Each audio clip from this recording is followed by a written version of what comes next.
we're trying to, exactly understand what's going on. There's a supply crunch.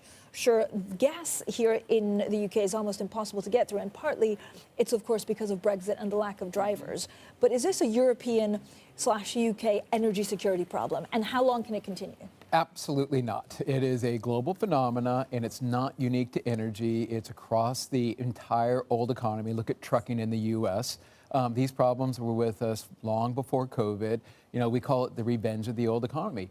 Poor returns saw capital redirected away from the old economy to the new economy. Let me ask you, what do you want to own, a FANG stock or a energy company? The returns in FANGs were much better, so all the capital got redirected to the new economy, choking off the capital that you needed to grow the old economy. Then the COVID surge in demand just exposed all these problems. So it's not unique to Europe. It's not unique to energy. It's a broad-based old economy problem. And the seeds were sowed to this going all the way back to 08, 09, when we saw long cycle CapEx shunned in favor of short cycle CapEx. People wanted a quick return, and now you're paying the price for it. Why have we not invested more in renewables? And again, we're trying to figure out exactly this relationship between renewables and what's going on right actually, now. the one sector that we did invest in over the course of the last 5 to 10 years has been in the renewable sector. Many parts of the world, you've overbuilt wind, you've overbuilt solar, to the point that you've ran power prices negative when they try to get onto the grid, because the focus on ESG investing and being green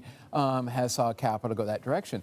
It's the old economy. So the new economy is overinvested, the old economy is starved. And again, I want to emphasize, gas, coal, oil, metals, mining, you pick the old economy, it is severely underinvested. But Jeff, what you're saying, there needs, in the transition phase, right, these needs to be together. So if we don't have enough wind, and if you have intermittent power, then you need some kind of solution. Exactly. So that in between you can fuel it with something. Right, but the problem is the best fuel for that is gas, to deal with the intermittency problem of when the wind's not blowing and the sun's not shining.